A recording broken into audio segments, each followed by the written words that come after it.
ತುಂಬಾ ವರ್ಷಗಳಿಂದ ನೀರಿನಲ್ಲಿ ಇರತಕ್ಕಂತಹ 10 ರಹಸ್ಯಮಯವಾದಂತಹ ವಿಷಯಗಳು ಮತ್ತು ವಸ್ತುಗಳು. ಸ್ನೇಹಿತರೆ, ನಾವು ಭೂಮಿಯ ಮೇಲೆ ವಾಸಿಸುವುದಕ್ಕೆ ಮತ್ತು ಭೂಮಿಯ ಮೇಲೆ ಜೀವನವನ್ನು ನಡೆಸುವುದಕ್ಕೆ ನಾವು ಕುಡಿಯುವಂತಹ ನೀರು ಬಹು ಮುಖ್ಯವಾದದು ಎಂದು ಎಲ್ಲರಿಗೂ ಗೊತ್ತಿದೆ. ಆದರೆ ಇದರ ಬಗ್ಗೆ ನಾವು ತುಂಬಾ ಡೀಪಾಗಿ ಆಲೋಚನೆ ಮಾಡಿದರೆ ಎಷ್ಟು ಭಯಂಕರವಾಗಿದೆ ಗೊತ್ತಾ ನಿಮಗೆ? ಏಕೆಂದರೆ ನಮ್ಮ ಭೂಮಿ ಅತಿ ಹೆಚ್ಚು ಸಮುದ್ರಗಳ ನೀರಿನಿಂದ ಕೂಡಿದೆ. ಈ ಸಮುದ್ರದೊಳಗಿನ ನೀರು ಅದೆಷ್ಟು ತಣ್ಣನೆಯ ಹಾಗೂ ನಿಶ್ಚಲತೆಯಿಂದ ಇರದೆ ಎಷ್ಟೋ ಸಾವಿರ ಕಿಲೋಮೀಟರ್ಗಳಷ್ಟು ದೂರ ಪ್ರಯಾಣ ನಡೆಸುತ್ತದೆ. ಅದೇ ರೀತಿ ಇದರ ಆಳ ಕೂಡ ತುಂಬಾ ಅತಿಯಾಗಿ ಇರುತ್ತದೆ. ನಿಜ ಹೇಳಬೇಕೆಂದರೆ ಮಾನವನಿಗೆ ಭೂಮಿಯ ಮೇಲೆ ಮಾತ್ರ ಜೀವಿಸೋಕೆ ಎಲ್ಲಾ ರೀತಿಯ ಅನುಕೂಲವಾದ ವಾತಾವರಣವಿರುತ್ತದೆ. ಆದರೆ ನಮ್ಮೊಳಗೆ ತುಂಬಾ ಜನರು ಹೊಸ ಹೊಸ ವಿಷಯಗಳನ್ನು ತಿಳಿದುಕೊಳ್ಳಲು ತುಂಬಾ ಉತ್ಸಾಹವನ್ನು ಹೊಂದಿರುತ್ತಾರೆ. ಅದಕ್ಕೆ ನಮ್ಮಲ್ಲಿ ಎಷ್ಟೋ ಜನ ಅನೇಕ ವಿಷಯಗಳನ್ನು ಡಿಸ್ಕವರ್ ಮಾಡುವುದಕ್ಕೆ ಸಮುದ್ರದ ಆಳದೊಳಗೆ ಪರಿಶೋಧನೆಗಳನ್ನು ಮಾಡುತ್ತಾ ಇರುತ್ತಾರೆ. ಅವರು ಅನೇಕ ರೀತಿಯ ಜೀವರಾಶಿಗಳ ಬಗ್ಗೆ ಹಾಗೂ ರಹಸ್ಯಕರವಾದ ಸಂಗತಿಗಳನ್ನು ಸಹ ತಿಳಿದುಕೊಳ್ಳುತ್ತಾರೆ. ಆದರೆ ನಾವು ಇವತ್ತಿನ ಈ ಒಂದು ವಿಡಿಯೋದಲ್ಲಿ ನೀರಿನ ಆಳದಲ್ಲಿ ಕಂಡುಬಂದಂತಹ ರಹಸ್ಯಕರವಾದ 10 ಸಂಗತಿಗಳ ಬಗ್ಗೆ ತಿಳಿದುಕೊಳ್ಳೋಣ. Hello friends, welcome to RJ Vismaya. ಸ್ನೇಹಿತರೆ, ಇದು ಪ್ರತಿಯೊಬ್ಬರೂ ತಿಳಿದುಕೊಳ್ಳಲೇಬೇಕಾದಂತಹ ವಿಷಯ. ಹಾಗಾದ್ರೆ ಬನ್ನಿ ಇದರ ಬಗ್ಗೆ ಸಂಪೂರ್ಣ ಮಾಹಿತಿಯನ್ನು ಈ ವಿಡಿಯೋದಲ್ಲಿ ನೋಡೋಣ. ಸ್ನೇಹಿತರೆ, ಈ ವಿಡಿಯೋವನ್ನು ಸ್ಕಿಪ್ ಮಾಡದೆ ಕೊನೆಯವರೆಗೂ ನೋಡಿ, ತುಂಬಾ ಇಂಟರೆಸ್ಟಿಂಗ್ ಆಗಿ ಇರುತ್ತೆ. ಮತ್ತು ನೀವು ಇನ್ನೂ ನಮ್ಮ ಚಾನಲ್ ಅನ್ನು ಸಬ್ಸ್ಕ್ರೈಬ್ ಮಾಡಿಕೊಂಡಿಲ್ಲ ಅಂದ್ರೆ ದಯವಿಟ್ಟು ಈಗಲೇ ಸಬ್ಸ್ಕ್ರೈಬ್ ಮಾಡಿಕೊಳ್ಳಿ, ಹಾಗೆ ಬೆಲ್ ಬಟನ್ ಪ್ರೆಸ್ ಮಾಡಿ. ಏಕೆಂದರೆ ನಾವು ಮಾಡುವ ಹೊಸ ವಿಡಿಯೋದ ನೋಟಿಫಿಕೇಶನ್ ಮೊದಲು ನಿಮಗೆ ಸಿಗುತ್ತೆ. ಹಾಗೆ ಫೇಸ್ಬುಕ್ ಅಲ್ಲಿ ಯಾರೆಲ್ಲ ನಮ್ಮ ವಿಡಿಯೋ ನೋಡ್ತಾ ಇದ್ದೀರಾ, ದಯವಿಟ್ಟು ಫಾಲೋ ಮಾಡೋದನ್ನ ಮರೆಯಬೇಡಿ. Number 10, giant metal structure. ನಾವು ಈ ವಿಡಿಯೋಗಾಗಿ ರಿಸರ್ಚ್ ಮಾಡಬೇಕಾದರೆ ನಮಗೆ ಒಂದು ಚಿತ್ರಪಟವು ದೊರಕುತ್ತದೆ. ಅದರಲ್ಲಿ ಒಬ್ಬ ಈಜುಗಾರ ಮೆಟಲ್ನಲ್ಲಿ ಮಾಡಿದಂತಹ ವಸ್ತುವಿನ ಕಡೆ ಹೋಗುತ್ತಿರುವುದು ನಮಗೆ ಕಾಣುತ್ತದೆ. ಆ ವಸ್ತು ನೋಡುವುದಕ್ಕೆ ಮಾನವನಿಂದ ನಿರ್ಮಿತವಾದಂತಹ ಅಥವಾ ಬೇರೆ ಯಾವುದಾದರೂ ಸ್ಪೇಸ್ ಶಿಪ್ನಿಂದ ಹೊರಗಡೆ ಬಂದಂತಹ ವಸ್ತು ಆಗಿರಬಹುದು ಎಂದು ನಮಗೆ ಅನಿಸುತ್ತದೆ. ಆದರೆ ಇದು ಒಂದು ಧಾತುವಿನಿಂದ ಮಾಡಿದಂತಹ ವಸ್ತು, ಹಾಗಾಗಿ ಇದು ಮನುಷ್ಯರಿಂದ ಮಾಡಲ್ಪಟ್ಟ ವಸ್ತು ಎಂದು ನಾವು ನಿರ್ಧರಿಸಿದೆವು. ಈಗ ನಿಮಗೆ ಒಂದು ಪ್ರಶ್ನೆ ಮೂಡಬಹುದು, ಇದು ನಿಜವಾಗಿದ್ದೇ ಆದರೆ ಸಮುದ್ರದ ಒಳಗಡೆ ಹೇಗೆ ಬಂತು? ಈ ಒಂದು ಪ್ರಶ್ನೆಗೆ ನಮಗೆ ಉತ್ತರ ಸಿಗಲೇ ಇಲ್ಲ ಸ್ನೇಹಿತರೆ. ಕೆಲವೊಂದು ಜನ ಈ ಚಿತ್ರಪಟವು ಅಂಡರ್ ವಾಟರ್ ಎಂಬ ಹಾಲಿವುಡ್ ಸಿನಿಮಾದಿಂದ ಸಿಕ್ಕಿತೆಂದು, ಇನ್ನು ಕೆಲವರು ಇದನ್ನು ಫೋಟೋಶಾಪ್ನಿಂದ ತಯಾರು ಮಾಡಿರುತ್ತಾರೆ ಎಂದು ತಿಳಿಸಿದರು. ಆದರೆ ಈ ಚಿತ್ರಪಟವು ನಿಜವಾಗಿ ಇರದೇ ಇರಬಹುದು. ಆದರೂ ಇಂದಿಗೂ ಸಹ ಇದು ಒಂದು ಮಿಸ್ಟರಿಯಾಗಿ ಉಳಿದಿದೆ. Number 9, the last shoes of Titanic. ಸತ್ಯ ಘಟನೆಗಳ ಮೇಲೆ ಆಧಾರಪಟ್ಟಂತಹ ಟೈಟಾನಿಕ್ ಕತೆ ತುಂಬಾ ಅಡ್ವೆಂಚರ್ಸ್ ಆಗಿ ಇರುತ್ತದೆ. ಏಪ್ರಿಲ್ 15, 1912 ರಂದು ಈ ಅಂದವಾದ ಹಡಗು ಒಂದು ದೊಡ್ಡ ಐಸ್ ಗಡ್ಡೆಯ ಗುಡ್ಡಕ್ಕೆ ಡಿಕ್ಕಿ ಹೊಡೆಯುತ್ತದೆ. ಇದರಿಂದ ಈ ಒಂದು ಶಿಪ್ ಉತ್ತರ ಅಟ್ಲಾಂಟಿಕ್ ಮಹಾಸಮುದ್ರದಲ್ಲಿ ಮುಳುಗಿ ಹೋಗುತ್ತದೆ.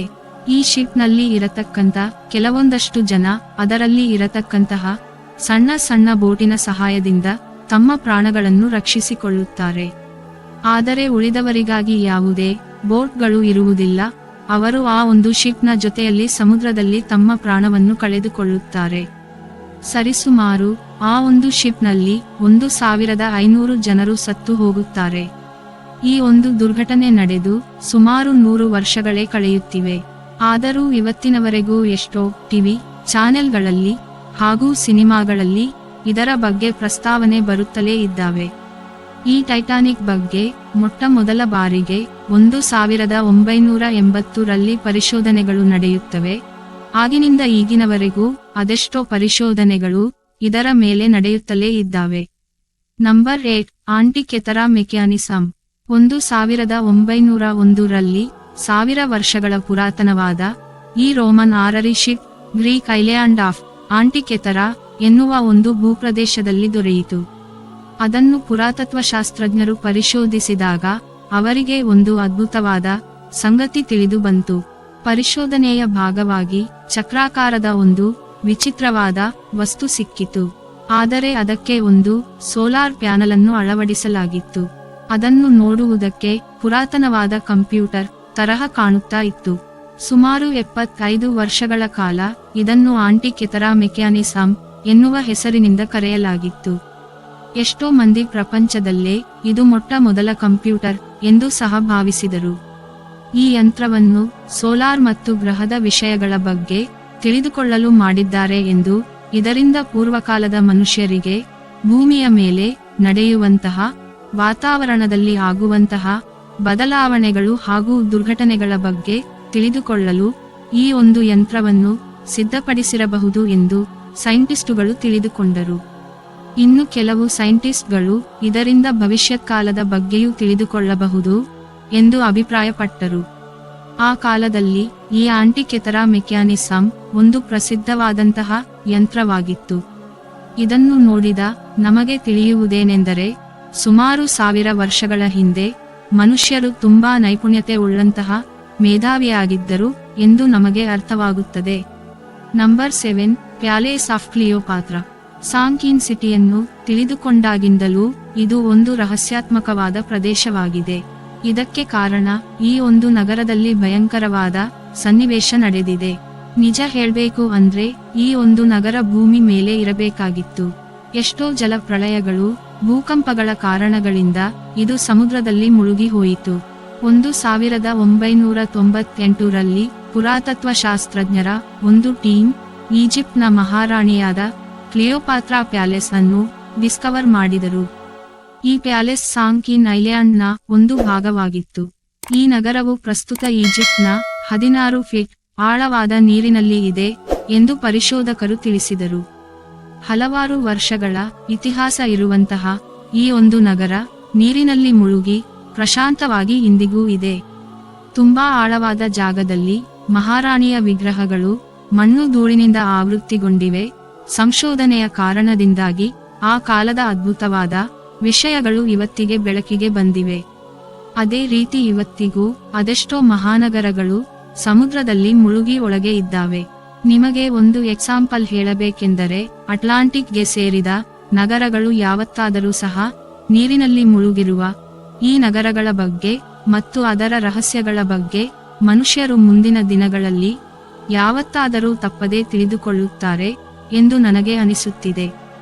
Number 6, the sunken culture. The Caribbean coast of grand ಐಲ್ಯಾಂಡ್ನಲ್ಲಿ ಎಷ್ಟೋ ರಹಸ್ಯಮಯವಾದ ವಿಗ್ರಹಗಳು ದೊರೆತಿವೆ. ಇವುಗಳನ್ನು ಬ್ರಿಟಿಷ್ ಜೇಸನ್ ಡಿಕೇರ್ ಸ್ಟೇಲಾ ಎನ್ನುವ ವ್ಯಕ್ತಿ ಈ ವಿಗ್ರಹಗಳನ್ನು ತಯಾರು ಮಾಡಿಸಿ ಇಲ್ಲಿ ಇಟ್ಟಿದ್ದಾನೆ. ನಿಜ ಹೇಳ್ಬೇಕು ಅಂದ್ರೆ ಇವುಗಳನ್ನು ಬೇಕಂತಲೇ ನೀರಿನಲ್ಲಿ ಇಡಿಸಿದ್ದಾರೆ. ಆದರೂ ಅವು ತುಂಬಾ ರಹಸ್ಯಾತ್ಮಕವಾಗಿ ಕಾಣುತ್ತವೆ. ಒಟ್ಟು 26 ವಿಗ್ರಹಗಳು ಇಲ್ಲಿ ಇದ್ದಾವೆ. ಇವುಗಳನ್ನು ಒಮ್ಮೆ ಸೂಕ್ಷ್ಮವಾಗಿ ನೋಡಿದಾಗ ಒಬ್ಬರ ಕೈಯನ್ನು ಒಬ್ಬರು ಹಿಡಿದುಕೊಂಡು ತುಂಬಾ ಭಯಂಕರವಾಗಿ ಹಾಗೂ ರಹಸ್ಯಾತ್ಮಕವಾಗಿ ಇದ್ದಾವೆ. ನೀವು ಇವುಗಳನ್ನು ನೋಡಿ ಭಯವಿಲ್ಲವೆಂದರೆ, ಇದರಲ್ಲಿ ಇನ್ನೂ 18 ವಿಗ್ರಹಗಳನ್ನು ನೀವು ನೋಡಿದರೆ ಖಂಡಿತ ನಿಮಗೆ ಭಯವಾಗದೇ ಇರದು.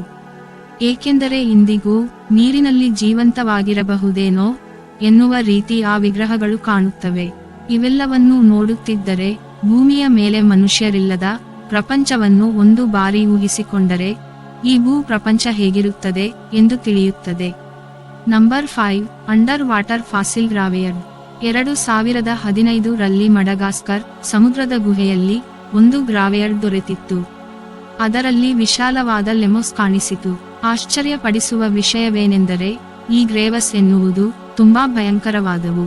ಒಂದು ಸಾರಿ ನೀವು ಆಲೋಚಿಸಿ ನೋಡಿ, ಈ ಗುಹೆಯಲ್ಲಿ ಅಚಾನಕ್ಕಾಗಿ ಮೂಳೆಗಳು ಮತ್ತು ಅಸ್ಥಿಪಂಜರಗಳು ಸಿಕ್ಕಿದವು. ಆ ಕ್ಷಣ ಎಷ್ಟು ಭಯಂಕರವಾಗಿರುತ್ತದೆ ಎಂದು. ಅದಾದ ನಂತರ ಆ ಫಾಸಿಲನ್ನು ಸೈಂಟಿಸ್ಟ್ಗಳು ಭೂಮಿಯ ಮೇಲೆ ಸೂಕ್ಷ್ಮವಾಗಿ ಪರೀಕ್ಷಿಸಿದ ನಂತರ ಇದು ಪ್ರಪಂಚದಾದ್ಯಂತ ಇರುವ ಲೆಮೊಸ್ನ ಪುರಾತನವಾದದು. ಇದು ಆಕಾರದಲ್ಲಿ ಡೈನೋಸಾರ್ಗೆ ಹೋಲಿಕೆಯಾಗುತ್ತದೆ ಎಂದು ತಿಳಿದುಬಂತು. ಫ್ರೆಂಡ್ಸ್, ನಿಮಗೆ ಗೊತ್ತಾ, ಈ ರೀತಿಯ ವಿಚಿತ್ರವಾದಂತ ಜೀವ ಜಂತುಗಳು ನಮ್ಮ ಭೂಮಿಯ ಮೇಲೆ ಇಂದಿಗೂ ತುಂಬಾ ಇದ್ದಾವೆ. ಅದೇ ರೀತಿ ಅವುಗಳ ಬಗ್ಗೆ ತಿಳಿದುಕೊಳ್ಳಲು ಇಂದಿಗೂ ಮನುಷ್ಯರು ಪ್ರಯತ್ನಿಸುತ್ತಲೇ ಇದ್ದಾರೆ. Number 4, lake Michigan monolith. 2007ರಲ್ಲಿ ಅಮೆರಿಕ ಹಾಗೂ ಕೆನಡಾದಲ್ಲಿ ಲೇಕ್ ಮಿಚಿಗನ್ ಮೊನೋಲಿಥ್ನಲ್ಲಿ ಪುರಾತತ್ವಶಾಸ್ತ್ರಜ್ಞರು ಭಯಂಕರವಾದ ಮತ್ತು ಒಂದು ರಹಸ್ಯಮಯವಾದ ಮೊನೋಲಿಥ್ ಅನ್ನು ಹೊರತೆಗೆದರು. ಈ ಮೊನೋಲಿಥ್ ಸುಮಾರು 10,000 ವರ್ಷಗಳ ಪುರಾತನವಾದ ವಸ್ತು ಎಂದು ಸೈಂಟಿಸ್ಟ್ಗಳು ತಿಳಿಸಿದರು. ಅದೇ ರೀತಿ ಪುರಾತತ್ವಶಾಸ್ತ್ರಜ್ಞರುಗಳ ಪ್ರಕಾರ ಬ್ರಿಟನ್ನಲ್ಲಿನ ಸ್ಟೋನ್ ಹೆಂಜ್ ಇದಕ್ಕೆ ಸಮಾನವಾಗಿದೆ ಎಂದು ಅವರು ತಿಳಿಸಿದರು. ಇದು ಒಂದು ಕೇವಲ ಕಲ್ಲು ಮಾತ್ರ ಅಲ್ಲ, ಎಷ್ಟೋ ರೀತಿಯ ಆಕೃತಿಗಳು ಮತ್ತು ಅದರ ಮೇಲೆ ಪ್ರಾಣಿ ರೀತಿಯ ಆಕೃತಿ ಇರುವುದು ನೋಡುವುದಕ್ಕೆ ವರ್ತಮಾನದ ಆನೆಯ ರೀತಿ ಕಾಣುತ್ತಿತ್ತು. ಇದರಿಂದ ಆ ಮೊನೋಲಿಥ್ ಐಸ್ ಏಜ್ ಕಾಲದೆಂದು ನಮಗೆ ಅರ್ಥವಾಗುತ್ತದೆ. ಅದೇ ರೀತಿ ಇದರಿಂದ ನಮಗೆ ನಾರ್ತ್ ಅಮೆರಿಕದ ಮನುಷ್ಯರ ಬಗ್ಗೆ ತಿಳಿದುಕೊಳ್ಳಲು ತುಂಬಾ ರೀತಿಯ ಸಹಾಯವಾಗುತ್ತದೆ. Number 3, Bimini road. ಸಮುದ್ರ ಗರ್ಭದಲ್ಲಿರುವಂತಹ ಈ ಒಂದು ರಸ್ತೆ ಎಲ್ಲಿಗೆ ಹೋಗುತ್ತದೆ ಮತ್ತು ಅದರ ಗಮ್ಯತೆ ಎಲ್ಲಿ ಅಂತ್ಯವಾಗುತ್ತದೆ ಎಂದು ಯಾರಿಗೂ ತಿಳಿಯದು. ಬಹಮ್ಮಸ್ ಅಲ್ಲಿನ ನಾರ್ತ್ ಬೆಮಿಲಿ ಐಲ್ಯಾಂಡ್ನ ಒಂದು ಸಮುದ್ರ ಗರ್ಭದಲ್ಲಿ ಕಲ್ಲುಗಳಿಂದ ನಿರ್ಮಿಸಲ್ಪಟ್ಟ ಈ ಒಂದು ರಸ್ತೆ ಪ್ರಸಿದ್ಧವಾಗಿದೆ. ಈ ರಸ್ತೆಯನ್ನು ನಿರ್ಮಿಸುವುದಕ್ಕೋಸ್ಕರ ತುಂಬಾ ದೊಡ್ಡ ದೊಡ್ಡ ಕಲ್ಲುಗಳನ್ನು ಉಪಯೋಗಿಸಿದ್ದಾರೆ. ಅದೇ ರೀತಿ ಈ ರಸ್ತೆಯನ್ನು 1968ರಲ್ಲಿ ಕಂಡುಹಿಡಿದಿದ್ದರು. ಆಗಿನಿಂದ ಈಗಿನವರೆಗೂ ಪುರಾತತ್ವಶಾಸ್ತ್ರಜ್ಞ ತಜ್ಞರು ಈ ರಸ್ತೆ ಬಗ್ಗೆ ತಿಳಿದುಕೊಳ್ಳಲು ಸಂಶೋಧನೆಯನ್ನು ಮಾಡುತ್ತಲೇ ಇದ್ದಾರೆ. ಪುರಾತತ್ವಶಾಸ್ತ್ರಜ್ಞ ತಜ್ಞರು ಈ ರೋಡನ್ನು ಮಾನವರು ನಿರ್ಮಿಸಿದ್ದಾರೆ ಎಂದು ತಿಳಿಸಿದ್ದಾರೆ. ಅದೇ ರೀತಿ ಈ ರೋಡನ್ನು ಕಾರ್ಬನ್ ಡೇಟಿಂಗ್ ಮಾಡಿದಾಗ ಅದು 3,000 ವರ್ಷಗಳ ಪುರಾತನವಾದದು ಎಂದು ತಜ್ಞರು ನಿರ್ಧರಿಸಿದರು.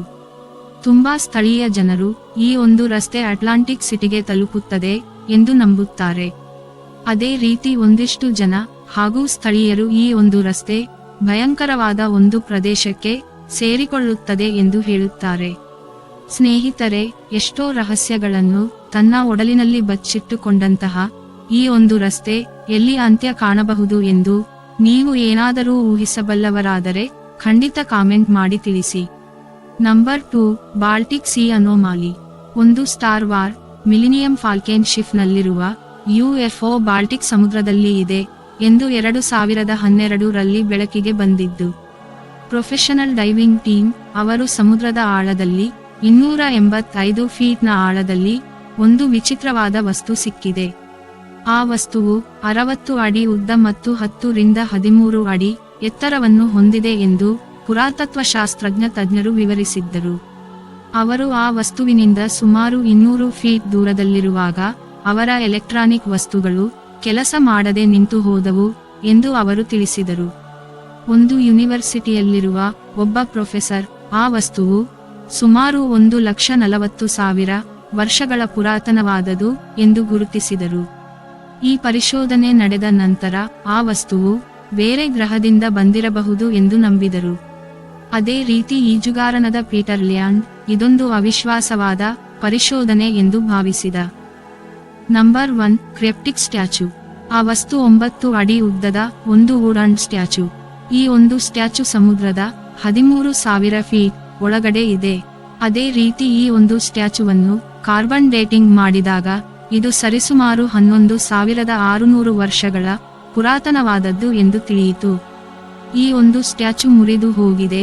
ಒಂದು ವೇಳೆ ಈ ಒಂದು ಸ್ಟ್ಯಾಚ್ಯೂ ಅದರ ಪೂರ್ತಿ ಆಕಾರದಲ್ಲಿ ಇದ್ದರೆ 17 ಅಡಿ ಎತ್ತರ ಇರುತ್ತಿತ್ತು ಎಂದು ಪುರಾತತ್ವಶಾಸ್ತ್ರಜ್ಞ ತಜ್ಞರು ಅಂದಾಜಿಸುತ್ತಿದ್ದಾರೆ. ಇಷ್ಟು ರಹಸ್ಯಮಯಕರವಾದ ಸಂಗತಿಗಳು ಈ ಒಂದು ಸ್ಟ್ಯಾಚ್ಯೂವಿನಿಂದ ಸಿಕ್ಕಿದೆ. ಕೆಲವೊಂದು ಪುರಾತತ್ವಶಾಸ್ತ್ರಜ್ಞರು ಇದರಲ್ಲಿ ರಹಸ್ಯಕರವಾದ ಸಂಗತಿಗಳನ್ನು ಮುಚ್ಚಿಡಲು ಆ ಕಾಲದ ಮನುಷ್ಯರು ಇದನ್ನು ತಯಾರು ಮಾಡಿರಬಹುದು ಎಂದು ವಿವರಿಸಿದರು. ಸ್ನೇಹಿತರೆ, ಇದಾಗಿತ್ತು ಇವತ್ತಿನ ವಿಷಯ. ಈ ವಿಡಿಯೋದ ಬಗ್ಗೆ ನಿಮ್ಮ ಅನಿಸಿಕೆಯನ್ನು ಕಾಮೆಂಟ್ ಮಾಡಿ ತಿಳಿಸಿ. ಮತ್ತು ಈ ವಿಡಿಯೋವನ್ನು ವೀಕ್ಷಿಸಿದ ಎಲ್ಲರಿಗೂ ನನ್ನ ಧನ್ಯವಾದಗಳು. ಹಾಗೆ ನಿಮ್ಮ ನೆಚ್ಚಿನ RJ ವಿಸ್ಮಯ ಚಾನಲ್ ಅನ್ನು ಸಬ್ಸ್ಕ್ರೈಬ್ ಮಾಡುವುದನ್ನು ಮರೆಯಬೇಡಿ. ಈ ವಿಡಿಯೋ ಇಷ್ಟ ಆದರೆ ಒಂದು ಲೈಕ್ ಮಾಡಿ, ಹಾಗೆ ಶೇರ್ ಮಾಡಿ. ಮುಂದಿನ ಹೊಸ ವಿಷಯದೊಂದಿಗೆ ಸಿಗೋಣ. ಎಲ್ಲರಿಗೂ ನನ್ನ ಧನ್ಯವಾದಗಳು.